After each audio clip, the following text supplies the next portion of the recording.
Bonjour à tous et à toutes les athlètes et bienvenue sur Nexik. Nexik, c'est l'émission, le podcast où on discute de sport de force, de santé, de bien-être et tout ce qui tourne autour de ces thématiques. C'est Julien, votre hôte, comme d'habitude sur tous les épisodes qu'on a sur cette chaîne de podcast. Aujourd'hui, on se retrouve dans un hamac. Pour ceux qui ont le retour vidéo, je suis en toute détente sur les podcasts. Ces derniers temps, on a eu un podcast dans un lit, on a eu un podcast dans une tente de camping, on a un podcast dans un hamac. Ça dit quoi les gars? J'espère que vous allez bien. Je fais trop le mec. Mais en vrai, c'est pas du tout agréable comme setup. Je préfère largement mon studio d'enregistrement que un hamac, honnêtement. Bien que un hamac post-entraînement, après une journée de 20 000 pas, ça fait vraiment plaisir.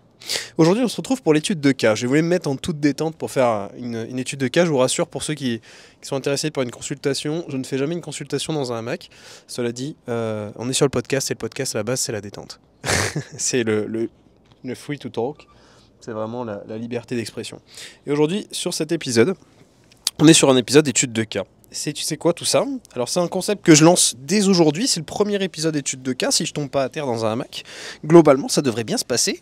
L'idée, c'est que je suis en train de me dépatouiller avec, mais globalement, dans cet épisode, on va étudier une personne qui a été tirée au sort. Vous avez envoyé vos candidatures, vous avez été 10 pour l'instant, c'est pas énorme. Par contre, vous avez été beaucoup à l'envoyer au mauvais endroit. En fait, je pense que vous avez confondu le mini-quiz et l'étude de cas. Le mini-quiz, en fait, je vous explique, ça fait 1 an que je vais lancer avec vous bientôt. C'est un quiz personnalisé qui vous permet d'obtenir 10 ressources pour vous permettre d'évoluer sur votre problème. En gros, on va définir dans le mini-quiz quel est le problème, quelles sont vraiment les choses qui vont vous aider. Et du coup, derrière, vous allez obtenir 10 ressources qui vous permettent de vous informer et de travailler sur ce qui vous pose problème aujourd'hui. Et donc, sur l'épisode du jour, on est sur une étude de cas. Donc ça, c'est un autre questionnaire que j'ai créé pour l'occasion. Et donc, dans cet épisode d'étude de cas, on va étudier ensemble une personne tirée au sort. Donc là, l'avantage aujourd'hui, c'est que vous n'étiez pas beaucoup, mais vous pourrez toujours tirer au sort sur les prochains épisodes. Ce qui fait qu'il y avait quand même une chance de 10% d'être tiré au sort aujourd'hui. C'était quand même un joli tirage au sort. Ça permettait d'avoir une bonne chance d'avoir son étude de cas. Mais en fait, l'étude de cas, à la base, les gars, ça doit servir à tout le monde. C'est-à-dire qu'aujourd'hui, je vais aider quelqu'un, mais j'aide aussi les autres. C'est-à-dire que je fais un parallèle général pour que tout le monde puisse être aidé en fonction de l'étude de cas. Donc j'ai tiré au sort. Bien sûr, j'ai quand même regardé que ça soit cohérent et que j'ai pas des questions qui tournent autour de sujets dont on n'a pas du tout envie de parler tous ensemble et que ça soit pas un troll. Donc aujourd'hui, la personne tirée au sort, c'est parti. On va faire la petite description. Comme d'habitude, n'oubliez pas sur ce podcast, si je vous aide, je vous laisse m'aider aussi en retour. C'est notre petit échange de valeurs. Si ça vous aide, si je vous ai appris des trucs aujourd'hui, je vous laisse m'aider en retour. Ça m'aidera énormément, moi et Romain, au montage pour qu'on puisse continuer de faire vivre le podcast. Alors, sur l'épisode du jour, on a Seban Nathan, qui nous envoie son étude de cas. Seban Nathan, un peu stylé, je sais pas si c'est un pseudo ou si c'est ton nom, mais en tout cas, vas-y, excuse-nous. On a Seban Nathan qui nous envoie ça. Il a 28 ans, son sexe, c'est un sexe masculin. Donc, on est sur quelqu'un qui est, Nathan, il est audioprothésiste. Donc, c'est un travail qu'il décrit de bureau. Il fait 1 heure de sport par jour. Donc c'est quelqu'un de très actif au niveau de son activité physique. C'est quand même quelqu'un qui est là tous les jours, à voir s'il a les capacités de l'encaisser. On est un peu dans le truc dont je parle souvent avec vous, c'est le fameux sachet de billes. L'idée est de savoir en fait si il est tout simplement en capacité d'encaisser suffisamment au niveau de la récupération et qu'il n'ait pas son sachet de billes troué. C'est-à-dire que en fait, il a utilisé toutes ses billes, mais il essaye quand même de creuser à l'intérieur et du coup il troue le sachet. Donc ce qu'on appelle un peu le surentraînement. Donc est-ce qu'il est capable de ça ou pas? C'est peut-être un des questionnements du jour. En tout cas, c'est la chose qui ressort le plus. Quand je lis ça, souvent, je fais attention à ce que ça ne soit pas un abus de sport, tout simplement un petit souci mental que certaines personnes ont de vouloir toujours faire du sport et de ne jamais s'arrêter, alors qu'en réalité, elles devraient. On verra ça plus tard. Nathan, il nous décrit quoi? Il nous dit qu'il est à un niveau d'entraînement qu'il qualifierait d'intermédiaire. Ok, pas mal, bravo pour ton chemin parcouru, bravo pour cette activité quotidienne aussi, parce que ça reste quand même une démarche sportive quand même intéressante, donc félicitations, c'est très bien Nathan. Ensuite, quels sont les objectifs de Nathan? Nathan, il nous décrit des objectifs d'hypertrophie, c'est tout. Et il y en a, ils ont écrit 10 lignes, Nathan c'est hypertrophie. Voilà, on a le concept du jour, Nathan il veut du muscle. Ensuite, on a un objectif de temps ou pas pour tout ça. Nathan, il nous dit « J'associe ça à un bon lifestyle, être bien physiquement et mentalement, donc pas de limite de temps. » Donc Nathan, c'est quelqu'un qui voit les choses globalement, avec un lifestyle, un physique et un mental, qui fonctionne et qui tourne pour pour la globalité de sa vie. Donc très bonne approche, ça reste une approche santé et ça reste, à mon sens, le plus important plutôt que du paraître. Ensuite, Nathan est au niveau de ses objectifs. Pourquoi, je lui demandais en fait, pourquoi ces objectifs sont importants pour lui. Qu'est-ce qui le motive personnellement? Qu'est-ce qui le motive au niveau de sa santé, son esthétique, sa compétition, etc. Nathan, voilà ce qui le motive. Pour lui, c'est être bien physiquement et mentalement. Donc on a déjà vu un peu avant. Il est auto-entrepreneur et il décrit avoir une grosse charge mentale. Je comprends, je suis dans la même situation que toi. Pareil avec la société. Donc il a une grosse charge mentale qui est liée du coup au travail et peu de relations sociales liées peut-être à son travail, je ne sais pas, par manque de confiance en lui. Ah, c'est autre chose. Donc peut-être qu'il cherche un peu de confiance en lui via effectivement l'hypertrophie et la recherche d'un meilleur physique, peut-être que ça l'aide. En tout cas, c'est ce qui le motive. Donc techniquement, s'il nous l'a écrit ici, c'est que c'est quelque chose qui va utiliser dans ce sens-là et qui va l'aider à être mieux du coup dans sa peau. Je comprends. Alors du coup, tu disais tu es auto-entrepreneur, tu as une grosse charge mentale, donc je pense que ce que tu essaies de nous dire, c'est que ça te permet de te libérer un peu mentalement aussi, ces entraînements-là. Donc on a deux choses du coup chez Nathan qui ressortent, hein. C'est à la fois l'utilisation du sport d'hypertrophie pour qu'il se sente mieux mentalement et aussi pour se construire une personne dans laquelle il aura plus confiance en lui. Donc moi je trouve que c'est une bonne chose. Il ne faut pas que ça tombe bien sûr dans un cercle vicieux où on n'est jamais satisfait. À un moment donné, il faut savoir se regarder avec du recul et savoir accepter quand même de se dire ok, bah là je suis quand même pas mal, je suis pas au fond du gouffre, comme je suis au fond de mon hamac. Mais je trouve que c'est important de savoir relativiser à partir du moment où ok, là il y a un petit niveau et on vous demande pas d'être le champion du monde. Personnellement, je vous fais ma description, c'est un truc que je cherchais aussi. Quand j'étais plus jeune, pareil, je suis auto-entrepreneur aussi, donc ça m'aide beaucoup mentalement, ça c'est vrai. Relations sociales, honnêtement, ça fait longtemps que j'ai compris que ça joue pas sur le physique et que ça joue surtout sur moi, c'est moi la clé. Et, honnêtement, là-dessus, je t'invite à lire si tu veux des livres qui vont t'aider à un peu te développer personnellement et à comprendre qui tu es dans ta gestion des relations sociales. Parce que c'est vrai que bon, ça peut t'aider, ça t'offre une carrure, ça t'offre carrure, en parlant de ça, je suis allongé comme une merde dans la hamac. Mais honnêtement, c'est pas non plus le truc sur lequel tu dois absolument te focaliser. T'as pas besoin d'être Ronnie Coleman ou d'être le plus grand bodybuilder au monde pour avoir le crédit de parler à certaines personnes. Honnêtement, je trouve que c'est même totalement faux. Et encore plus aujourd'hui. C'est peut-être une idée des années 80. Et aujourd'hui, je trouve que c'est même quelque chose qui se perd dans le sens inverse. C'est presque des fois un peu vu comme un préjugé d'être un body. Voilà, je trouve franchement il faut se détacher de ça. Et j'espère en tout cas que bien sûr ça t'aide à se sentir mieux, ça c'est sûr. Et ça va t'aider, je vais pas te mentir, moi ça m'a aidé beaucoup. Ça m'a aidé à prendre confiance en moi et de me dire ok, je suis au moins une personne comme ça, tu vois, j'ai au moins une valeur. Maintenant aujourd'hui, je suis pas le plus grand, je suis pas un body pro, mais ça me suffit largement et je trouve que je suis déjà pas mal. Et il faut savoir se dire aussi que la majorité de la population elle est quand même pas en bonne santé. Donc il faut quand même te dire aussi Nathan, ou vous dire personnellement, et bien se rappeler que vous êtes faites sans doute partie des 10% de la population la plus élite au niveau sportif. C'est fort possible. Il faut quand même savoir qu'il y a, je sais plus c'est quoi le pourcentage de la population qui fait rien, mais genre c'est énorme, hein. C'est genre 80%, un truc comme ça. Vous êtes déjà mieux que 80% de la planète entière. Donc ça en dit déjà long. Ensuite du coup, Nathan on continue avec ses activités physiques. Qu'est-ce qu'il pratique comme entraînement? Nathan il fait de la muscu du coup, on s'en doutait un petit peu Nathan, et il fait du basket. Ok, donc c'est peut-être pour ça du coup qu'il fait du sport 7 fois par semaine. C'est ce qu'il nous dit juste après d'ailleurs, 7 fois par semaine, et le 1 heure c'est qu'il doit y avoir de la muscu et du basket. Je connais un proche de moi qui est aussi un de mes élèves depuis un certain temps, qui a exactement le même emploi du temps que toi, il s'appelle Dino, il est déjà venu sur le podcast d'ailleurs. Perte de poids importante, mais je pense... alors là du coup c'est les résultats qu'il a obtenus. Alors qu'est-ce qu'il a fait Nathan? Il a perdu beaucoup de poids, ça doit être du coup une des réponses à la gestion mentale. Mais je pense perte de muscle associée, donc je n'arrive plus à reprendre. Ok, donc il a dû faire une grosse perte de poids et depuis il pense perdu du muscle. Alors un moyen très simple de le savoir Nathan, c'est est-ce que tu as gardé au moins, au grand minimum, tes performances sur les exercices lors de ta perte de poids. Un moyen de simple pour savoir ça chez vous, c'est de dire ok, par exemple, au développé couché, est-ce que j'ai au moins maintenu mes performances? C'est un exemple, mais voilà, est-ce que sur l'exo que j'utilise, je sais toujours faire la même chose? Si vous êtes en descente, c'est vraiment pas bon signe, c'est que vous êtes en train de perdre du muscle. Et en soi, c'est une très mauvaise gestion de la sèche. Ça ne doit pas arriver. Et il y en a plein qui vont dire ouais non, naturellement c'est pas possible. C'est totalement possible. Vous êtes juste nul. C'est ultra cru, mais en vrai c'est la vérité. Si vous êtes bon en programme, si votre programme il est bon, vous n'allez pas perdre du niveau. Franchement ça va aller. Et après il y a une différence entre faire de la scène et juste faire une perte de poids personnellement, tu vois.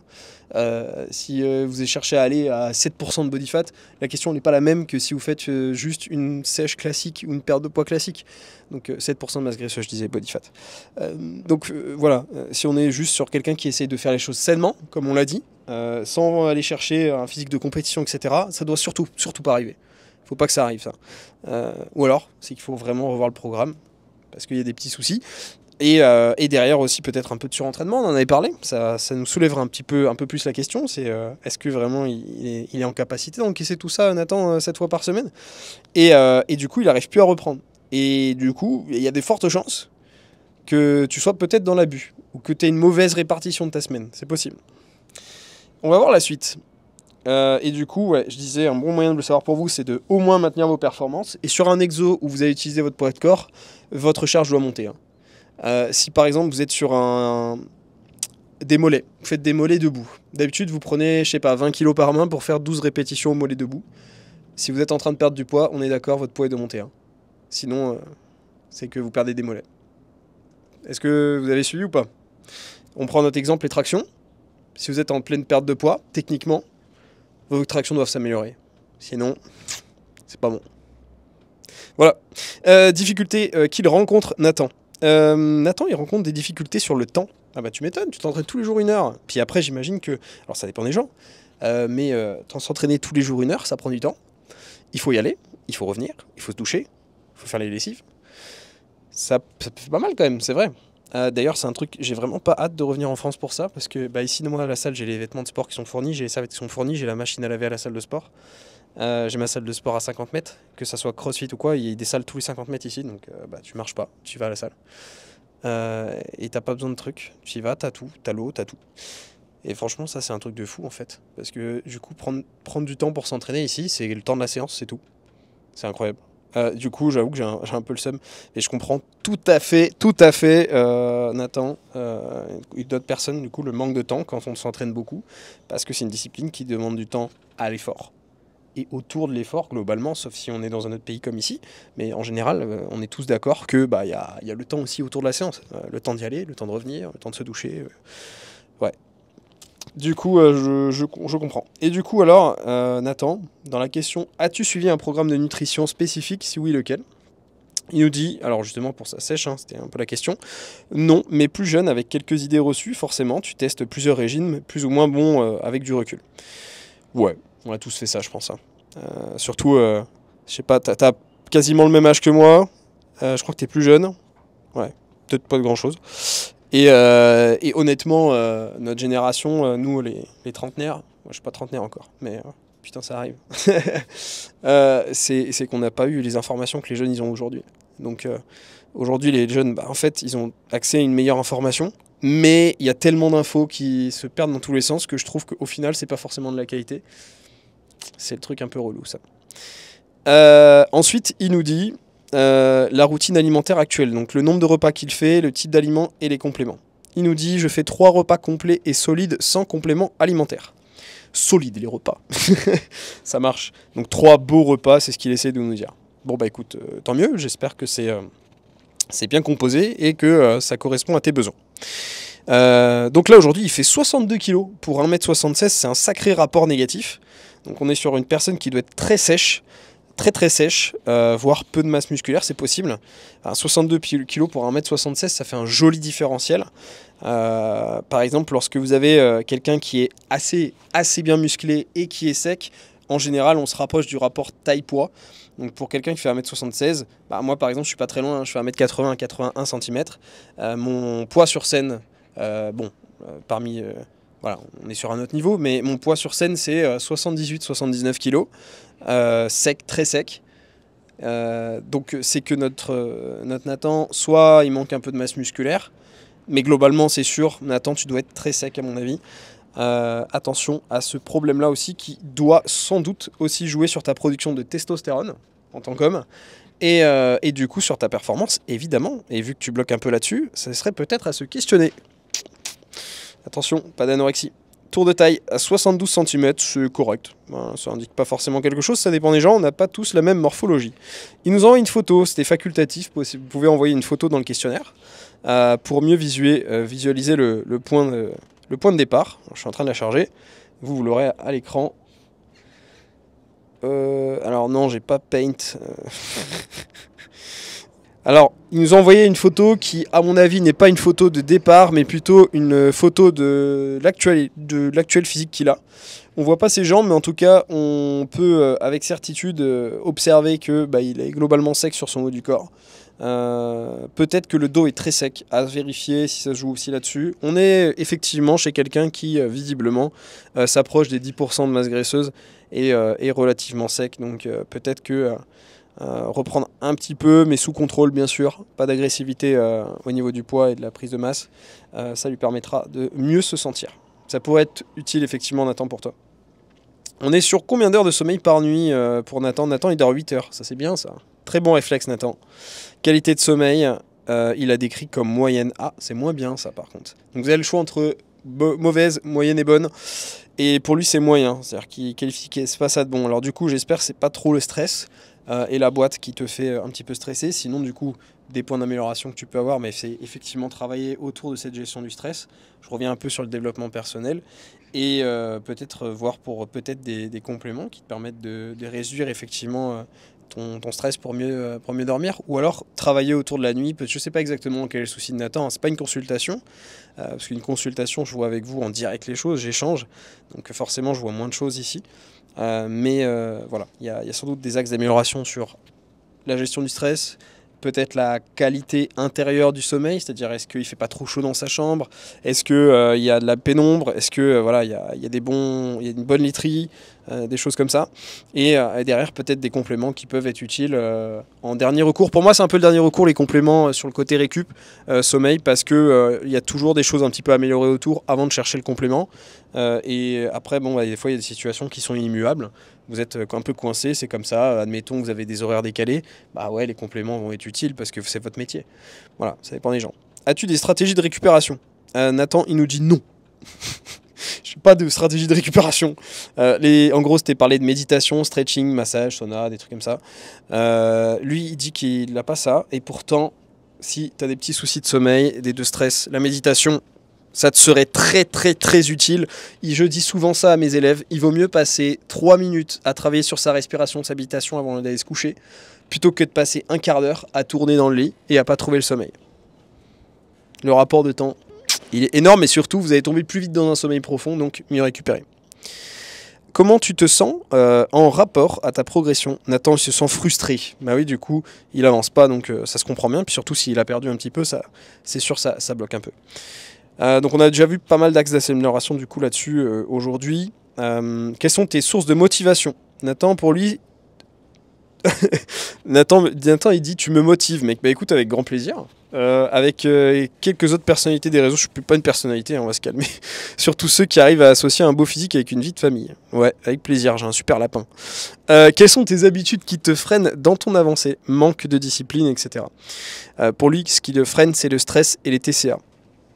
Bon, j'avais pas lu encore tout ça, mais j'avais bien visé juste du coup. Donc je vais pas changer ce que j'ai dit avant. Courage, Nathan. Tu connais les axes d'amélioration du coup. Y a-t-il une nutrition ou produit alimentaire meilleur que d'autres? Alors ça, c'est les questions qu'il a.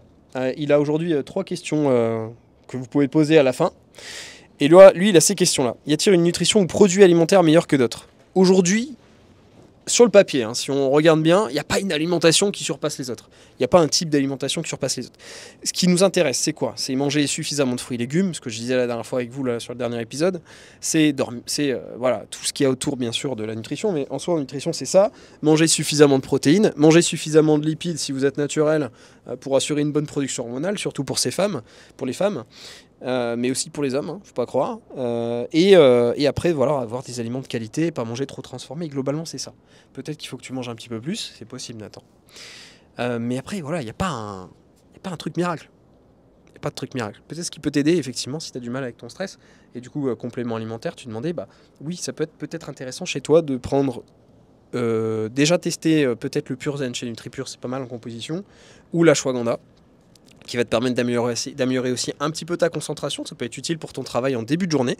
L'ashwagandha peut un petit peu aider à la concentration et limiter l'endormissement, donc plutôt à prendre en début de journée. Voilà. De toute façon, tu risques pas grand-chose, ça reste des plantes. Mais voilà, je suis plutôt pour le Pure Zen que l'ashwagandha en premier recours, pour tester un truc plus light, et après l'ashwagandha si tu veux après. Mais bien sûr, pour moi, le plus important, ça reste de travailler sur la source directe de stress. Ensuite, deuxième question de Nathan, il nous dit est-ce que le surentraînement existe réellement? Et donc oui, bien sûr, j'en parlais du coup sur le dernier épisode, mais le surentraînement c'est vraiment un fait. Ça va réduire l'espérance de vie, ça va alimenter une mauvaise qualité de récup, non pas que sur le niveau musculaire, hein, mais au niveau de ta peau, tes cheveux, tu vas vieillir plus vite. Voilà, on a des choses qui sont quand même relativement en place sur l'abus de l'activité, parce qu'en fait, c'est surtout que ton corps n'a pas assez pour récupérer. Et je le disais encore à une élève récemment qui a un souci là-dessus, en fait, il faut bien comprendre que pour être bon sportivement, et pas que en musculation, mais en musculation, c'est pareil. Tu dois pas être crevé, en fait. Sinon, c'est que t'as rien compris. Il faut que tu sois en forme. On est des sportifs, et on doit être en forme. Pas l'inverse. Tu dois pas être crevé. Il faut vraiment comprendre ça, en fait. C'est qu'à un moment donné, si tu veux être performant régulièrement, il faut que tu sois chaud, en fait. Il faut que tu sois, bien sûr, dans l'effort et que tu ailles te fatiguer au moment où c'est le moment de donner un effort. Mais le reste du temps, tu dois être en forme. Tu dois être prêt à encaisser un nouvel entraînement. Tu dois pas arriver sur un entraînement et dire « Ah, je suis fracassé ». Ah non. Il faut que tu sois prêt à revenir et que tu aies suffisamment récupéré. Et d'ailleurs, en hypertrophie, le meilleur moyen d'être bon naturellement, c'est d'être souvent en forme et d'être prêt à encaisser à nouveau un entraînement. C'est pas d'être crevé. Et ça, il faut vraiment le comprendre. Donc, bien sûr, le surentraînement, il est là. C'est difficile de l'atteindre, c'est vrai. Mais c'est faisable, hein, on peut l'atteindre. Hein. Et puis, en fait, il y a aussi une notion entre le reach over, donc vraiment cette limite haute de surentraînement, et le dépassement de ses capacités de récupération. Le dépassement de ses capacités de récupération, on peut y arriver facilement avec une mauvaise gestion de son emploi du temps, de son programme. Et le reach over, bon, c'est très très dur de l'atteindre, bien sûr. C'est comme vider tout son glycogène, c'est quasiment impossible. Mais par contre, abuser sur sa limite de récupération, bah, bien sûr que c'est faisable. Hein. Et bien sûr que c'est faisable et assez facilement. Par exemple, il y a un truc que j'ai appris sur ces années de voyage et de travail à l'étranger, c'est que bah, ici, j'ai le travail à la maison, j'ai le travail ici, j'ai les podcasts, tout ça avec vous. J'essaie de voyager en même temps, d'aller visiter, je marche beaucoup dans mes journées, tout ça, et des fois j'abuse. Et quand je tenais mon programme il y a encore 6 ans, quand je commençais à faire ça, j'abusais. Je m'entraînais de la même façon en France qu'à l'étranger. Je gardais le même programme. Mais ça allait pas du tout, les gars. C'était pas bon. Je pouvais pas tenir le même programme. J'ai pas du tout les mêmes capacités de récupération qu'à ces moments-là. Donc, à ces moments-là, en vérité, je pataugeais pas mal. Hein. Et souvent, bah, je perdais du niveau. Et je disais presque ça en tant que... En fait, je me rendais pas compte à l'époque. Mais à l'époque, je disais... ouais, là, j'ai 2-3 semaines pour reprendre mon niveau. Frérot, tu t'es même pas arrêté de t'entraîner et tu parles de reprendre ton niveau. Mais ça va pas. Donc je me parle à moi-même, mais ça marche aussi pour tout le monde, ça. À un moment donné, tu dois pas perdre du niveau quand tu t'entraînes correctement, en fait. Si tu continues de t'entraîner. Par exemple, je suis parti 2 semaines au Japon, je me suis pas entraîné. Évidemment que j'avais perdu du niveau. Mais par contre, quand tu t'entraînes, tu gardes une activité physique et que tu t'entraînes quand même genre au moins 3 fois par semaine, tu dois maintenir, hein. Tu dois pas perdre. Tu dois pas mettre 15 ans à revenir et récupérer ton niveau. Et c'est pareil, genre par exemple l'exemple de la sèche que tu as fait Nathan ou que vous pouvez faire, mais c'est pareil en fait. Tu dois pas te dire j'ai continué de m'entraîner, tout ça, j'ai continué de bien faire les choses. Bah dans ce cas-là, tu dois garder au moins ce que tu as, hein, si tu as bien fait les choses. Ça marche? Alors, dernière question de Nathan, c'est faut-il se comparer au physique que l'on voit sur les réseaux? Nathan, c'est quoi cette question? Bien sûr que non, il faut pas se comparer, t'es différent, tu es toi-même. Déjà, t'es toi, t'as tes activités à toi, t'as ton entreprise à toi, tout est différent. T'as pas le même physique, t'as pas la même génétique. Tu pourras jamais et tu devras jamais te comparer aux autres. Bien sûr, il y a des choses que tu peux comparer, comme par exemple l'information. Mais l'expérience en elle-même, le programme d'entraînement par exemple, c'est pas le même, tu vois. Si aujourd'hui je te file mon programme, je suis certain ça va être n'importe quoi. Et c'est d'ailleurs pour ça que je le mets jamais en ligne. Hein. Vous voyez bien sur mes stories Insta, ceux qui me suivent depuis longtemps, je le mets jamais. Ça sert à rien. Vous allez en faire quoi?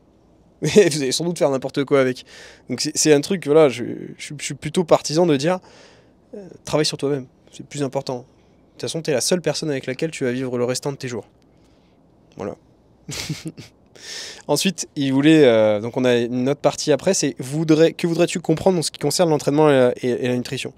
Et Nathan, ce qu'il nous demande, c'est comment on peut savoir quand le corps retrouve l'énergie nécessaire à faire une bonne séance et comment bien récupérer cette énergie via l'alimentation. Du coup, on est toujours sur des notions de récup qui dérangent un petit peu chez Nathan, mais qui peuvent aussi vous aider. En fait, globalement, il faut que tu te dises, ok, je suis plus courbaturé, ou alors j'ai une petite fatigue locale, mais ça va, tu vois. Il faut que tu n'aies pas des poches sous les yeux. Il faut que tu sentes que voilà, tu es prêt à bien te mouvoir en fait.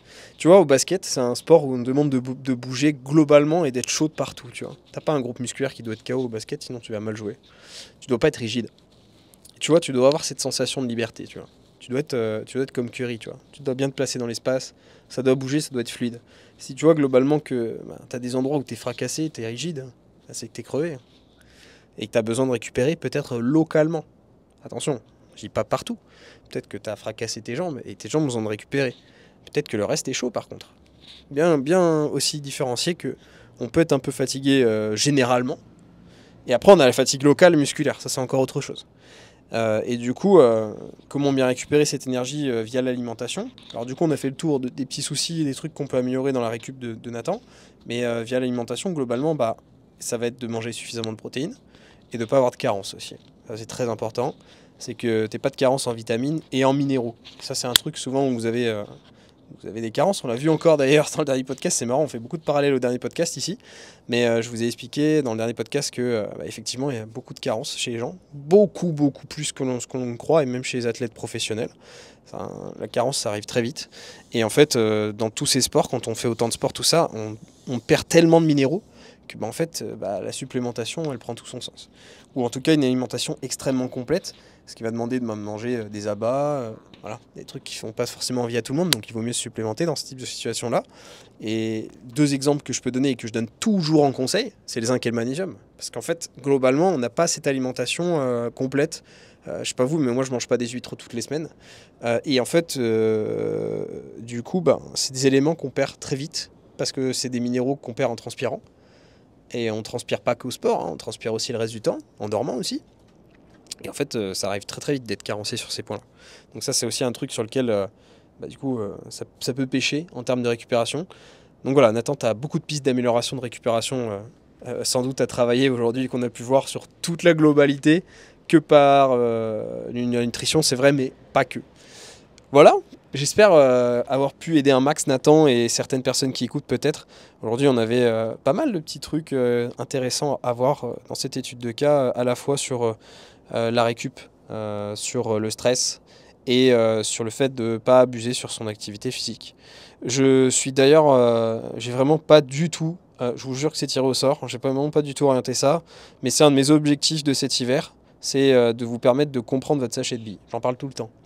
Mais en fait, je suis en train de vraiment faire un truc poussé pour que vous puissiez déterminer c'est quoi vos limites de récupération, c'est quoi votre volume, tout ça, voilà, qui est vraiment quelque chose de cohérent et qui vous permette de dire ok, ça c'est un peu ce que je peux faire et si je fais plus, ça va pas être bon ou alors peut-être que j'en fais pas assez. En gros, l'idée c'est que je puisse vous aider à déterminer ce qu'il faut faire pour être dans le bon curseur. J'espère que ça va vous plaire. Nathan, ensuite, on lui demandait s'il y avait des contraintes à prendre en compte. Ça, je l'ai déjà lu parce que c'était important avant le podcast. Et il disait non, il n'y avait pas de contraintes. Et sinon, autre info qu'il souhaitait nous partager ou un message, enfin, on terminera là-dessus. Il nous dit « Peace and love, bro ». Thank you, bro. Ton voyage en Asie a l'air fou. Merci, avec grand plaisir. C'est bientôt la fin. Et d'ailleurs, c'est le dernier podcast que j'enregistre ici. Donc, vous retrouverez plus le hamac. Profitez-en. Je voulais vous montrer derrière la maison, là. Mais en fait, il y a une montagne. Et en fait, si vous voulez me voir, je pouvais pas filmer la montagne. C'est dommage. Mais bon, c'est pas grave. J'ai quand même un setup assez marrant aujourd'hui. J'aurais enfin retrouvé mon bureau. C'était le dernier épisode qu'on enregistre ici. Alors, pour vous, cet épisode, il sera publié... au moment où je serai en train de revenir. Donc au moment où vous l'écoutez, normalement je suis en train de revenir en France là. Donc je ferai un enregistrement bientôt et ce sera pour le premier week-end de décembre, le premier lundi de décembre. Donc on se retrouvera ce lundi là. Moi je travaille sur le contenu de cet hiver. Comme j'en ai un petit peu parlé dans cet épisode et les précédents, je travaille un petit peu de points techniques assez sympathiques. J'espère que ça va beaucoup vous aider. J'ai hâte de pouvoir présenter tout ça et en soi il y a du travail, hein. Mais ça va être cool, ça va être sympa. On se retrouvera pour un épisode, en tout cas, premier lundi de décembre, c'est promis. À très bientôt les athlètes.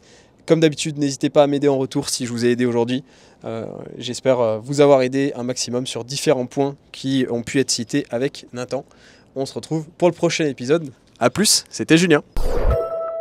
Hey, tu as bien écouté ce podcast? J'espère qu'il t'a plu. C'est Julien, je suis créateur du podcast Next Physique, mais aussi coach depuis de nombreuses années. Avec un bon développement depuis 5 ans maintenant, j'ai pu aider des centaines de personnes à se transformer physiquement, mentalement et devenir la meilleure version d'eux-mêmes. À l'origine, je dirigeais une équipe qui s'appelle MFT, Mystic Tidings. On souhaitait réunir les meilleurs conseils et spécialistes afin d'obtenir un quotidien optimisé et devenir un vrai athlète à sa façon. Et c'est pour ça que je vous appelle les athlètes en fait. Mais tout ça sans être frustré avec son sport. C'est vraiment quelque chose d'important pour moi et j'imagine pour vous aussi. Avec un quotidien optimisé, où vous pouvez faire votre vie, tout simplement, gérer votre diète avec plaisir et désormais, je suis devenu un peu un expert en la matière. Next Physique s'inscrit dans la lignée de l'esprit de ce coaching. Je souhaite le meilleur pour chacun de mes élèves afin que vous puissiez gérer vos PR, votre vraie surcharge progressive et ainsi atteindre votre Next Physique. Car c'est un suivi, donc je suis présent tous les jours pour assurer la meilleure évolution possible de la personne et c'est pour ça que j'ai décidé à l'initial de faire du coaching en ligne et pas en salle. Oubliez les diètes sans cookies, oubliez les exos qui changent à gogo chaque semaine parce que c'est du marketing. Ici, on va progresser sur les exercices et bien sûr des exos qui vous plaisent et qui rentrent dans votre emploi du temps, votre salle de sport et son agencement. C'est un tandem, ça se passe entre vous et moi pour construire une équipe qui avance ensemble. Je vous prépare le terrain, j'assure vos arrières et vous faites le job à l'intérieur du terrain. Les coachings sont sur réservation. Si tu écoutes ce podcast, c'est que tu es intéressé par l'optimisation de tes résultats et je suis sûr qu'on ira du coup loin ensemble. Contacte-moi directement sur Instagram pour qu'on en discute et qu'on regarde mes disponibilités de réservation ou qu'on s'appelle tout simplement si tu veux qu'on en discute. Plus d'informations sur le suivi en lien en description.